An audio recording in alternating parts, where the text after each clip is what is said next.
Assalamualaikum warahmatullahi wabarakatuh. Perkenalkan, saya Normeliza. Saya mahasiswa Magister Kesehatan Masyarakat FKIK ULM, peminatan Kesehatan Reproduksi dan Gizi. Saya akan mempresentasikan tentang krisis ekonomi dan perubahan pola konsumsi pangan dengan teori Angel. Mata kuliah Aspek Sosial Gizi dan Pangan, dosen pengampu Dr. Insinyur Syahrial Sadiq, STMeng, MM, MSc.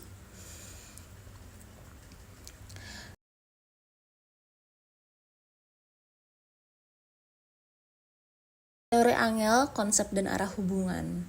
Teori Angel atau hukum Engel menjelaskan hubungan terbalik antara pendapatan dan proporsi pengeluaran untuk pangan, yaitu di mana saat pendapatan naik, presentasi pengeluaran untuk makanan menurun meskipun pengeluaran absolut bisa bertambah. Prinsip ini menjadi landasan untuk menganalisis dampak krisis ekonomi, yaitu ketika pendapatan real turun, proporsi anggaran untuk pangan meningkat, terutama untuk rumah tangga miskin, karena makanan bersifat kebutuhan dasar dengan titik jenuh. Dalam kondisi krisis, rumah tangga cenderung mengalokasikan ulang anggaran sehingga pangsa untuk pangan naik, sementara pengeluaran untuk barang non-pangan menurun tajam. Jadi teori Engel ini sangat bermanfaat bagaimana kita menganalisis perubahan ekonomi terutama saat krisis seperti COVID-19.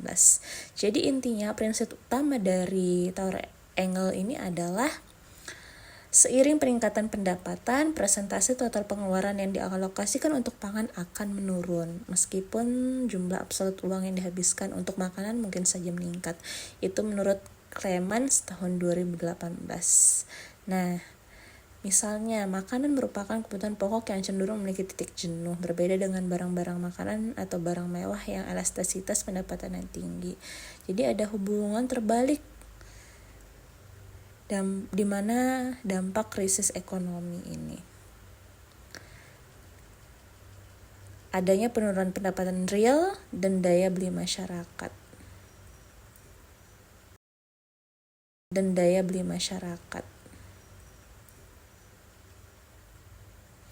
Kemudian, bagaimana sih krisis memaksa perubahan struktur pengeluaran pangan? Pada krisis ekonomi, rumah tangga mengadopsi substitusi ke komoditas lebih murah, yaitu dari makanan olahan atau protein hewani menuju karbohidrat pokok, seperti beras, jagung, umbi-umbian, atau protein nabati murah.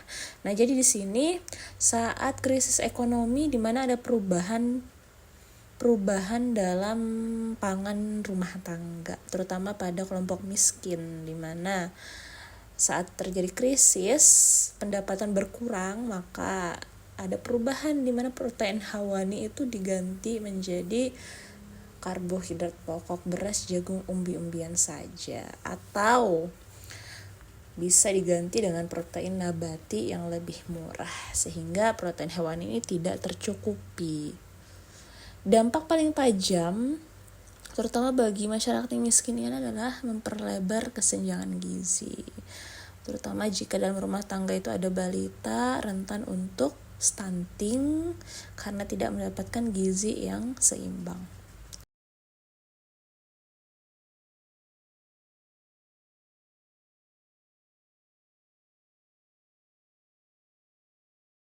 Nomor 1, konsumsi protein hewani. Penurunan konsumsi protein hewani seperti daging, susu, telur, ikan adalah konsekuensi paling nyata dari penurunan daya beli. Protein hewani memiliki harga per kalori yang relatif tinggi sehingga menjadi target pengeluaran. Elastisitas permintaan protein hewani terhadap pendapatan cenderung positif dan lebih dari 1, sehingga penurunan pendapatan menghasilkan penurunan konsumsi protein hewani yang proporsional lebih besar, di mana ada pergeseran di sini. Jika dalam rumah tangga itu ada penurunan pendapatan, maka penurunan konsumsi protein hewani juga akan lebih besar. Dampaknya sangat serius, seperti yang saya sebutkan bahwa salah satunya jika dalam rumah tangga itu ada balita, maka resiko stunting itu sangat besar. Fenomena ini menciptakan diet homogen, yaitu kembali ke sedikit jenis makanan yang murah. Jadi orang-orang terutama masyarakat miskin ini lebih tinggi untuk memenuhi kebutuhan kalori daripada keragaman gizi atau kecukupan gizi.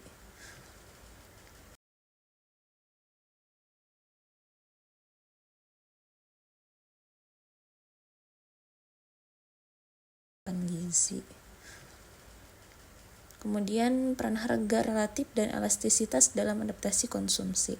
Selain pendapatan, perubahan harga relatif antar komoditas menentukan substitusi konsumsi. Jika protein hewani mengalami kenaikan harga yang lebih tinggi, seperti akibat dari impor atau karena rantai pasokan panjang atau karena inflasi, maka rumah tangga semakin terdorong ke substitusi ke sumber protein lebih murah. Protein nabati ya seperti tahu, tempe, kacang-kacangan. Makanan pokok seperti beras biasanya inelastis terhadap harga, sedangkan protein hewani lebih elastis. Kombinasi penurunan pendapatan dan kenaikan harga protein menciptakan efek ganda yang berbesar pengurangan konsumsi protein hewani.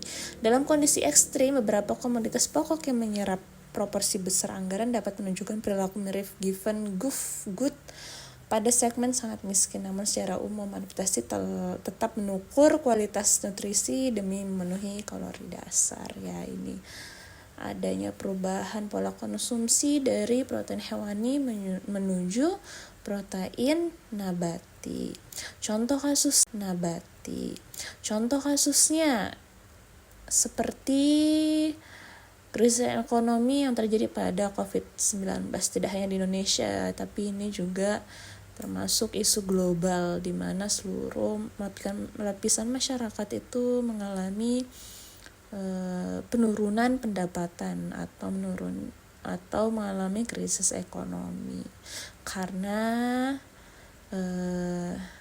pekerjaan itu WFH semuanya, termasuk juga pegawai.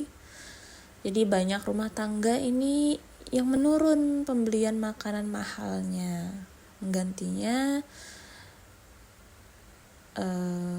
dan juga pola pembelian makanan di luar itu sangat menurun drastis. Rumah tangga itu lebih sering untuk penghematan dengan cara memasak di dalam rumah. Data menunjukkan kelompok berpendapatan rendah mengalami penurunan konsumsi protein hewani yang jauh lebih besar dibandingkan kelompok tinggi, memperparah kesenjangan gizi. Nah, data menunjukkan adanya kesenjangan saat krisis ekonomi, elastisitas harga dan pendapatan secara ringkas. Bisa dilihat di tabel bagaimana protein hewani dan makan di luar itu sangat melonjak tajam ya penurunannya. Nah, bagaimana sih strategi atau intervensi kebijakan terutama bagi pemerintah untuk mengatasi krisis ekonomi, terutama dalam perubahan pola konsumsi pangan dalam rumah tangga ini? Yang pertama, adanya perlindungan pendapatan. Seperti bisa dengan transfer tunai terarah kepada kelompok yang benar-benar sesuai dengan target untuk meningkatkan daya beli rumah tangga rentan agar dapat mempertahankan akses ke sumber protein berkualitas selama krisis. Kemudian yang kedua, adanya subsidi dan intervensi harga.